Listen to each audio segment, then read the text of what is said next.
हजरात, जो लोग खुश हो रहे थे कि बशर अल असद ख़त्म हो गया, उसकी सरकार गिर गई और कम से कम वहाँ जो जेल है उसमें जो सालों से कैद थे उनको तो आज़ादी मिल गई। रजा भाई ये तो देखो, अरे देखो, रजा भाई को मत समझाओ, रजा भाई तुमसे बहुत आगे चल रहे हैं, तुम चीज़ें समझ नहीं पा रहे हो।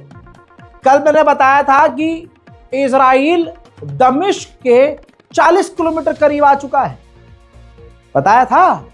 लेकिन इंस्टाग्राम पर हमारी वीडियो के रिपोर्ट में कमेंट सेक्शन में, रजा भाई यार तुम तो बेकार आदमी हो यार। याद रखिएगा, देखिए बशर अल असद ने अपनी कुर्सी पर बने रहने के लिए जो भी किया, तानाशाही की, कत्ल किया, उस पर केस इसीलिए चल ही रहा है इंटरनेशनल कोर्ट पे, और उस पर पाबंदियां भी इसीलिए लगी हुई हैं।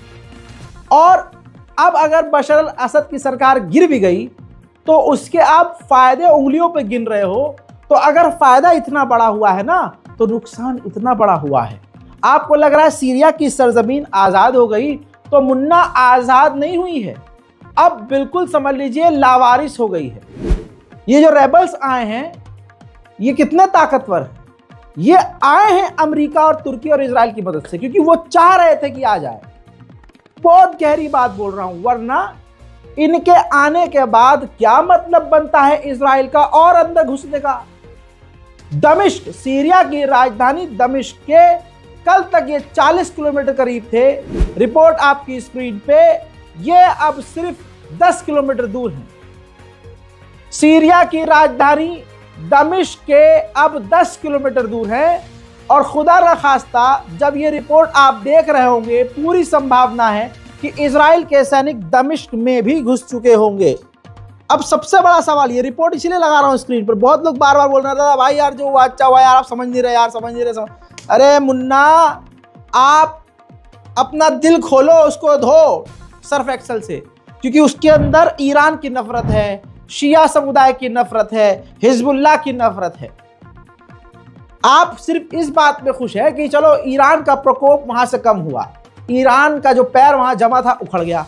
अबे यही तो इजराइल चाह रहा था, यहूदी मुल्क यही चाह रहा था कि ईरान वहां से उखड़ जाए, भाग जाए, रशिया पीछे हट जाए, ये खाली हो जाए, हमें जो करना होगा करेंगे। तो यानी जिस चीज के लिए इजराइल खुश है उसी चीज के लिए आप खुश हैं।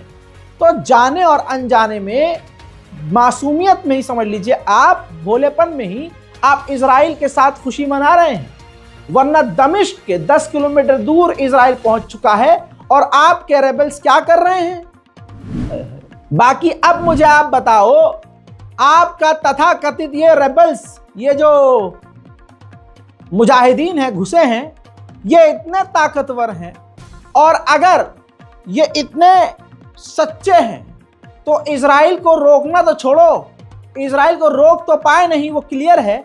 लेकिन जब से ये घुसे हैं, इजराइल ने अब तक 3 दिन के अंदर, सिर्फ 3 दिन के अंदर, 36 से 38 घंटों के अंदर सीरिया पर 400 हवाई हमले किए हैं। अल्लाह अकबर, 400।